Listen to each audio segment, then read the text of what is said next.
It's a non-profit organization, a structure that I founded in '95. I was extremely young.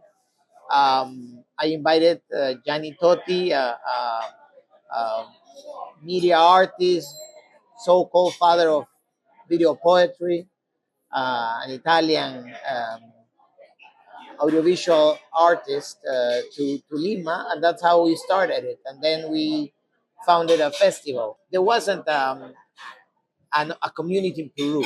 There wasn't. There weren't many people working on media art in Peru, so we started to help them and support their works. Then we set up a small lab with the support of the Daniel Angla Foundation, early 2000s, when the Daniel Angla Foundation existed. It's a Canadian It's a organization. Canadian Montreal-based foundation. They did a very interesting work. They had a particular program for um, non-represented regions, but at some stage we decided that it was good to, um, that the festival continues with another organization. So there was a small organization in Peru led by Mauricio Delfin and two other people, and they took over the festival. They expanded it. I think that when we left the festival, since we didn't have the festival, which was our main activity, we embraced into other endeavors. At that time, Jorge took became a member of ATA after we met during Gianni Stotti's presentation in '95. So since then, we've been working together. Jorge Villacorta. Jorge Villacorta. And we reckon that thanks in particular, I would say, to Tom Van Vliet from at that time from the Worldwide Video Festival, and some support from Hivos at that time. We were able to do a small mapping of what was going on in Ecuador and Bolivia and Peru. That helped us to um, work on a larger project that was supported by the Spanish Cooperation Agency, which was the first time that was kind of pioneering, I would say. The first time that there was a screening program which included all countries in Latin America, all countries. And they told us it's the first time that we are supporting formally, uh, based on our network, from the hub in Madrid, a project that is not Spanish in Latin America. With that, and with also with some other additional support, we made a we saw what's the next phase of doing this screening program, and we said, okay, let's go beyond art and technology. Let's go to technology and society, and let's see what's going on around technology, society, innovation, culture in Latin America, but not everywhere. More focused on, once more, Central America, which was a terra incognita for many of us. There had to be a focus on the non-represented, of the non-represented. So if Latin America is considered non-represented, why don't we think about the non-represented of the non-represented? And that's how we started Escuela.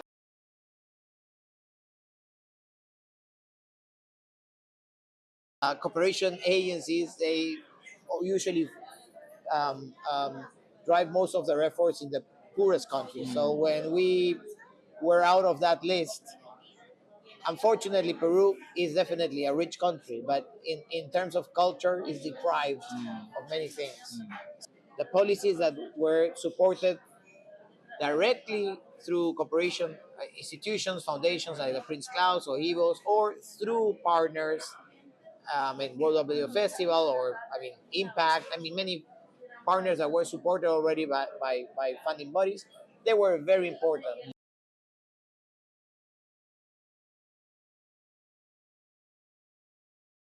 When Escuela ended, we tried to push it as much as we can. In a way, we became bankrupt after that, because all of our savings and finances from Mata went to Escuela until there was no money. But because we really believed in the project, that it was impossible to sustain it. So we reckon that we required at that stage a linear structure, more of an office, a project-based office, where our curatorial practice could enable the visibility of certain projects abroad, but also how can we also start some research projects. So it became a little bit of a project-based office. But besides that, we always had because we had a collection of films that we screened. We became a little bit of a responsible of a heritage of an audiovisual heritage of experimental art in Peru.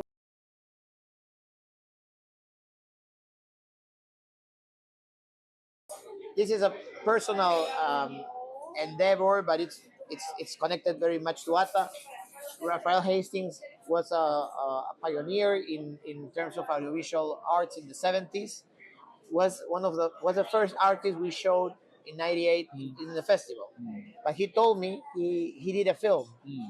Because the interesting thing about Hastings is that he did video using chroma key, I mean, switchers and technical effects from the 70s, but he also used Super 8, 60 millimeter, and 35.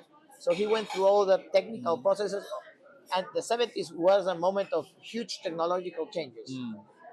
Before he passed away, he gave me a book, which is this book has a book inside the book, which is the film diary with lots of watercolors of the landscape. We recovered the film.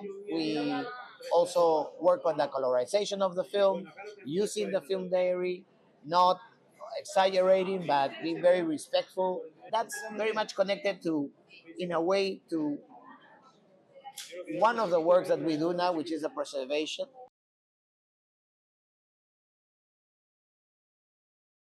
It's interesting because, well, we were discussing about who to choose, but I think it's very important that we decided to choose not an artist, but a person that is trained in journalism. Because journalists, they do a lot of field work, but contemporary journalists, they are multimedia journalists in a way.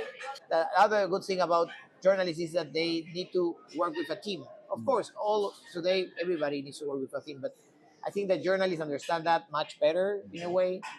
And I mean, he was joined by a technical guy, Elvis, and a musician, an experimental musician, who is somebody that also we work with at some stage. So it was a nice combination. We felt that um, it's also opening the space to people that don't come from a supposedly artistic related practice.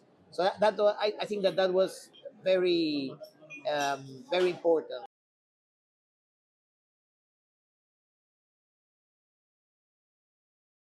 Many of these works, because of their technical complexity, their multimediality, they're usually we do them in the Amazon, and when we export them to the Netherlands, to Lima, Peru. But how can we bring those work back to the community, and not just by showing them there?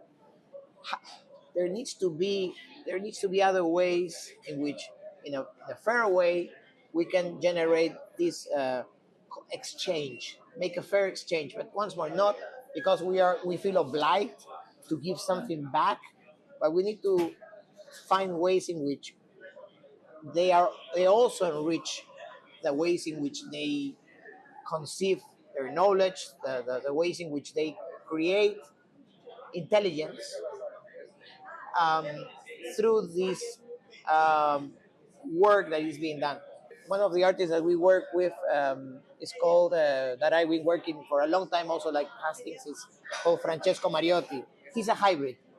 Was born in Bern, Swiss, Ticino, from the Ticino region, Ticinese. He did some of the possibly one of the most amazing works in the late 60s at Documenta. Then he did another work for Sao Paulo. All these work, synesthetic works.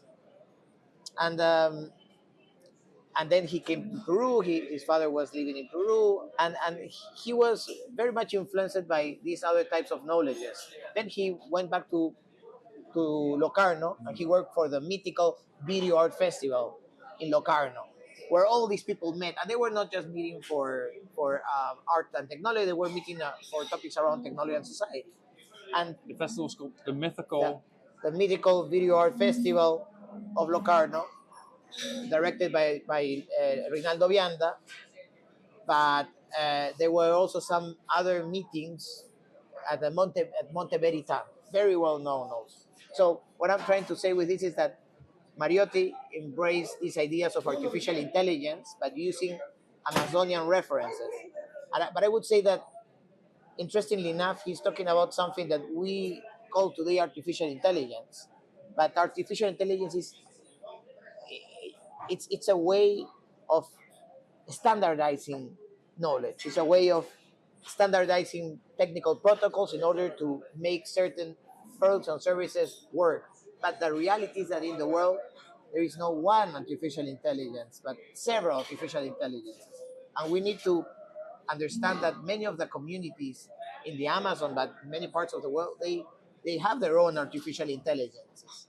And I think that also that's also something that we need to, in order to generate a fair use of this artificial intelligence, is not just building frameworks like the AI Act and Western-driven frameworks. We need also to embrace new forms of holistic knowledge where there is always a connection between land, between the space that these people occupy, language. So there are lots of other elements that need to be taken into account. So I think that that's extremely exciting, and we look forward for the different outcomes of the project. There might be not one outcome. Will be different outcomes, and once more to measure it, it's not just by measuring how many people will visit this in Lima or in the Netherlands, but it has to also generate some new ways of approaching cultural heritage that is, let's say, that has other more complex taxonomical and notational cognitive stance. Yes. Thanks.